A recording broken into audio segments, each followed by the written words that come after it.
What's up, guys? Welcome back to my channel. So I'm here today to talk about The Real Housewives of Orange County, Season 17, Episode 3, We Cut It Closed. So be sure to like, comment, subscribe, and before we get into it, I have to talk about a little editorial gripe I have with the title. So it's based off of a little sign that was at Tamara and Eddie's Cut Fitness closing party, and the sign says, We Cut It Close. But then there's a parentheses, and it has a D in it. It's like, we cut it close, but then it's like, we cut it close. You know what I mean?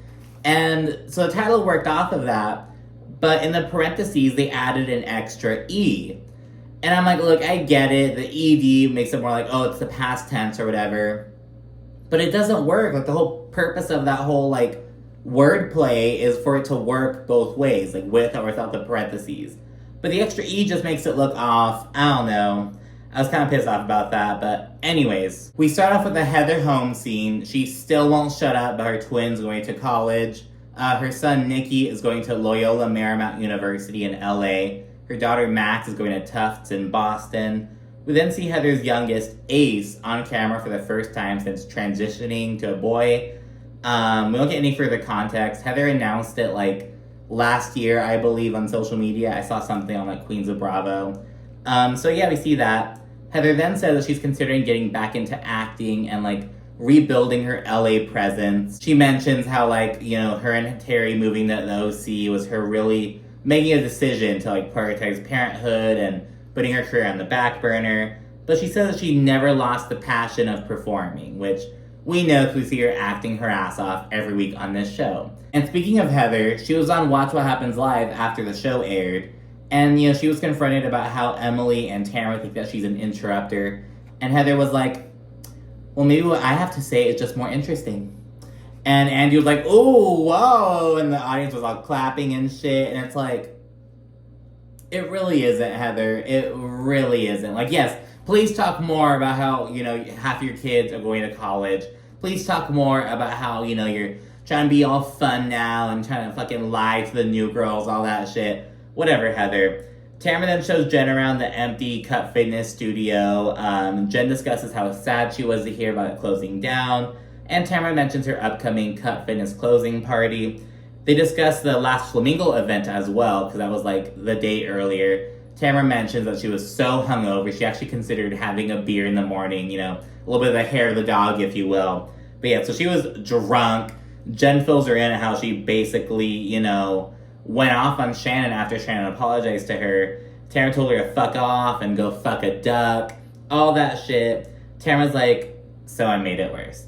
And she's like, oh, evidently, you know, not eating all day and then getting drunk is not a good idea. And it's like, Tamara, how old are you? Like, are you 22 years old? Like, are you kidding me? You know what I mean? It was like, that is such like a in your 20s kind of thing, like, oh my gosh, like, I fucked. It's like, girl, you are, like, a grown-ass bitch. Like, come on. Tamara says that she obviously owes Shannon an apology, and she just wants to be done with it. And it's like, of course you want to be done with it, Tamara. You're in the wrong. That's not your call, though. It's on Shannon. But, of course, Shannon has, like, no real support on this cast. So Tamara is just gonna get her way with her, basically. Jenn then says that Tamara should invite Shannon to the Cut Fitness closing party just as a gesture to move forward, if you will. Then, as they're chatting, Jenn mentions how she and Tamara didn't speak for a little while. And Tamara says it was all over Jen's affair, how it put her and Eddie in a really difficult position. And Tamara says that Ryan actually told her about the affair and not Jenn, which pissed her off. She was like, girl, we're fucking friends. Like, what do you mean? And it's like, but you're also friends with her husband. So it's like, you're saying that her having an affair put you in a weird position. What about you being aware of the affair? I get what Tamara's saying. I get why she's upset, but it's like, well, I mean, you would be in an uncomfortable situation, like, regardless, but whatever. Wednesday, Gina and Travis are discussing their upcoming real estate exam. I don't know if Travis already took it, if he's already in real estate, and Gina's gonna join him, but her plan is for them to be, like, a dynamic duo kind of thing.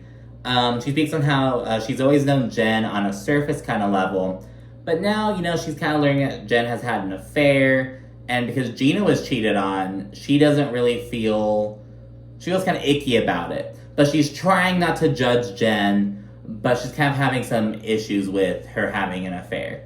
And it's like, well, in the last episode, Gina, you told Jenn, that's not an affair. You weren't physical with him.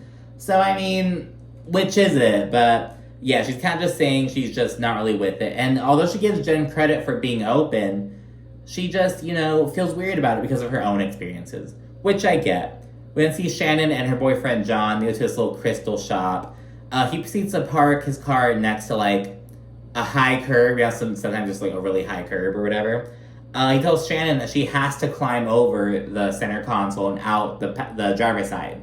And he's like, yeah, you're going to have to. You're going to have to just climb over it. So you're going to scratch the car. So Shannon has to climb over on camera wearing these little tight-ass pants. And it's like she's visibly uncomfortable. And as she's climbing over and shit, John, not paying attention, trying to fucking be some form of a gentleman, I guess, in his head, he, like, opens the door for her. But Shannon almost eats shit because she was, like, leaning on the door for support. And it's like, what the fuck? Like, you have this grown-ass woman climbing over, like, I don't know. And this to be on camera as well, it was like, oh my goodness. It was, like, just not good. In the confessional, Shannon then says that she and John are doing great. They recently hit the 3-year mark. Although they're not living together yet because she just has a lot going on in her household. He likes to just kind of be by himself sometimes, be on the waterfront, if you will. They're broken up in real time, though, so keep that in mind. Just then, Tamara FaceTimes Shannon and apologizes from the deepest part of her heart. Says that she's been really emotional lately, has had a lot going on, and she just wants to move forward at this point. In the confessional, Shannon says that she has addressed Tamara's hurt. She's addressed why Tamara is upset with her. But now she needs Tamara to do the same with her, damn it. Tamara then invites Shannon to the Cup Fitness party, which Shannon says she'll attend. Although after they hang up, she tells John that, like, she doesn't want to go, but if she doesn't go, she'll be an asshole. And it's like, when you have to go, bitch, it's a fucking cast event. Like, that's why they're all, like, Tamara acting like she wasn't going to invite Shannon. Shannon acting like she wasn't going to go. It's like, you're going to go because it's a fucking group event. Like, come on. Emily then takes her kids to her in-laws' place. She speaks on adjusting to the new family dynamic again, because she's the stay-at-home mom now. Shane's working as an attorney. Finally, the kids are on summer vacation. She discusses her daughter for a little bit. She wants to, like, go into modeling and shit like that. Emily then discusses how she's not very close to her mother, though Shane's recently kind of prompted her to, like, just kind of start sending pictures of the kids to her moms, kind of, like, making these little efforts, if you will. Emily then gives some backstory about how, like, her mom was always working a lot because her dad left, and she and her sister were kind of left to fend for themselves, and her mom now just doesn't really want to put much effort in. But Emily's just trying to move forward and find peace, so yeah, good for her. We see a little personal storyline kind of thing. Heather then pops into Taylor Armstrong's house, which, if I may say, is dated as fuck. It looks like it's the same fucking furniture she had when she was on Beverly Hills season 1. She has it's very, like, ornate kind of furniture, but, like, they're plain white walls, and it looks very weird. I don't know, it looks like a bunch of old furniture inside, like, a rented home that she can't paint. That's literally what it looks like, you know what I mean? And it's like, damn, Taylor, like, you're gonna have to I'm sorry, bitch, but, like... Anyways, they discuss Taylor's acting pursuits, and Taylor encourages Heather to, take on a role in the production, because I guess someone dropped out, and Taylor is really cool with a director, or producer, or whatever, and I thought she got the role. And she's like, you can totally get the role. Heather's kind of like, oh, let's focus on you first, blah, blah, blah, kind of trying to brush her off, if you will. This will become, important for the next episode. But yeah, and it's going to be filmed in Oklahoma, by the way, so Taylor and Jenn's home state. The acting coach then arrives. Heather talks to her for a little bit, and she seems so fake. She asks her, like, oh, what are some of the major productions you've been in? Lady responds, and Heather's like, oh, I must have seen you in that one, because I saw that. And Lady's like, oh, I was that person at the end who was doing that. And Heather's like, oh my god, you were just so fabulous. Completely fake. It did not seem genuine at all. But yeah, a little acting exercise. The coach gives some tips. She says that giving a blowjob will open up your, like, I don't fucking know, some shit like that. Then it's the day of the Cut Fitness closing party. People pour in, Heather brings a loaf of bread as a present.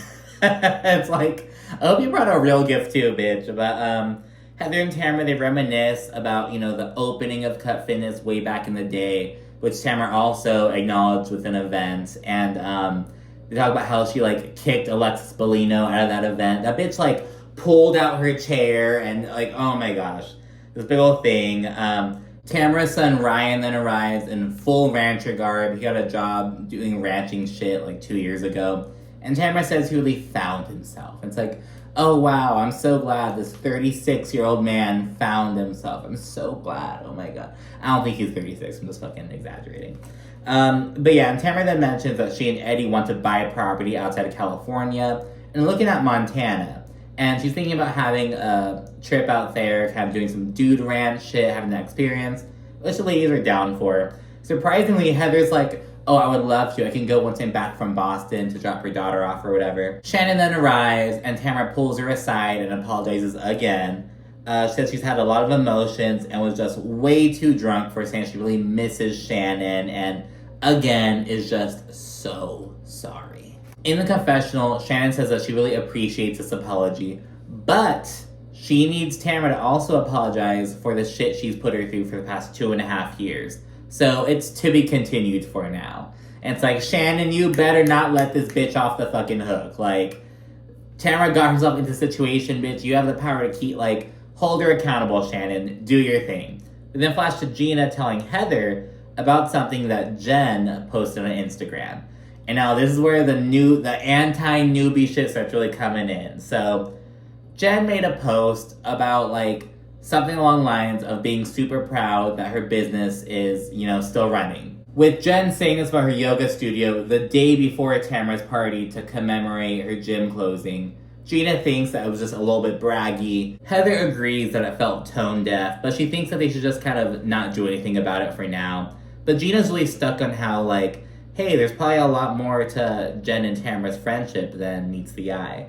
Everyone then sits down, listen to Eddie give a little brief speech before the hibachi chef comes out, just kind of throwing food to people's mouths and shit. Amid the fun vibes, Gina confronts Jenn, and she's like, hey, so I thought your Instagram post was pretty interesting. She goes on to say that, considering that she made her post the day before Tamara's event, she thought that they must have been fighting. She didn't interpret it any other way but being shade. Amid all the commotion, the entire group starts kind of listening in, you know what I mean? Oh, what's going on over here? Jenn then explains that she was hopping on a TikTok trend because, her social media manager was saying, hey, you should be posting more on TikTok, on social media, hopping on these trends, kind of advertising for your business. And it was this trend that I actually remember. So it was about these small businesses celebrating how oh yeah, we opened up, we're doing our thing. Then COVID happened. But we're still here! It was that whole thing. It was just acknowledging how far the businesses have come and how COVID was a real, road bump at the very fucking least. But, they're still here, they're still in business, still doing their thing. So she explains that. And Tamara's like, you posted that today? And she's like, no, I posted it yesterday. And Tamara's like, well, I'm glad you're still in business, but I kind of see what Gina's saying. And to be honest, I kind of see what Gina's saying too. It'd be like, that's kind of weird. And I think Heather said it best by saying it's kind of tone deaf. I don't think Jenn had any malicious intent behind it. That's kind of stance that Emily takes. Later on, she's like, I'm surprised that Gina is so, fucking firm in this belief that Jenn was being shady. Because from where I'm standing, it looks like it was just an innocent TikTok. It just was poor timing, basically. But anyways, Tamara then asked Jenn if she was shitting on her business. And Jenn's like, would I ever do that to you, Tamara? And Tamara's like, well, I don't know. And Jenn's like, no, you do know, Tamara. That's some bullshit. So yeah, that happens. Jenn says that Gina's accusation is crap. But Tamara says that it's just bad timing. Ultimately, Tamara and Jenn hug it out, and then they segue to having some drinks and chatting. Emily then asked Tamara and Jenn, what happened once the affair came out? Once you guys found out and whatnot. And they say, things are kind of awkward for a little bit. Tamara was close with both Jenn and her ex-husband. And so, yeah, Emily then asked the weird question. She's like, So Jenn, at what point in your marriage were you like, I'm done. I'm gonna pursue this other thing? Like, I'm like, oh my gosh, like what a weird question. And Jenn responds by saying that, they just weren't vibing. They just weren't in a great marriage. And Gina is visibly uncomfortable, and she ends up walking away. And she says, I'm not sitting there for it. Let's pretend that infidelity is okay. And I get where Gina's coming from, but, bitch, you have to acknowledge, Jenn wasn't just bringing this up until Emily, your friend, asked her. So it's like, I don't know. But yeah, Gina is really struggling to look past Jenn's infidelity. She's kind of being a Jennifer Aiden about it a little bit. After Gina walks away, we see Emily grilling Jenn, but Jenn seems to be taking things really well. Emily asks if Jenn slept with Ryan while her ex was living in Oklahoma. She also asks, did you get your family to hire your ex so we could move to Oklahoma and so you could have your affair more easily? Yeah, all this shit is really getting into it, basically. But yeah, and Jenn just says, no, I never slept with Ryan while I was married to my ex, no. And we see Tamara's reaction. She, looks at Taylor. So we know she's shit-talked Jenn to Taylor, at least. So she looks that way, and Jenn notices. She calls Tamara out. She's like, don't look that way, Tamara. Don't look like that. And Tamara tells her, just be honest. I just want you to be honest. Just be honest. And Jenn's like, I am being honest. And Tamara's like, no, just be honest. No, you're not. And in the confessional, Tamara explains that, 6 months after Ryan started going to Cut Fitness, Will, Jenn's ex-husband, caught them in the car together or some shit. But Jenn says that they were not having sex. Ryan was, giving her a gift, and that's why they were in the car. But they were not having parking lot sex, basically. But Tamara obviously doubts this story. Emily also thinks that, there's some more to the situation. She thinks that there's some more salacious shit to it. She's gonna get to the bottom of it, because that's what she fucking does, as she says. Heather speaks on how she's dropping her son off at school, and how, it's gonna be the first time the twins are gonna really be apart for, more than a week. Emily starts chiming in, because Emily also has twins, but they're, 7 years old. It's kind of oh my gosh, I can't just chime in as well. Heather's not interested. Heather does not give a flying fuck. She just cares about what she has to say, what she has to think, what she has to provide and give. That's what Heather cares about. We segue to cake cutting. Tamara and Eddie wind up throwing it at each other, and Emily's all sad. She's like, don't waste the cake! Don't waste the cake! I love cake! Again, feeding into the whole, I've talked about this every recap so far, Emily's whole shtick. But yeah, she plays into that. Tamara fucking slaps Emily with a piece of cake in the face. Damn, that was kind of hard.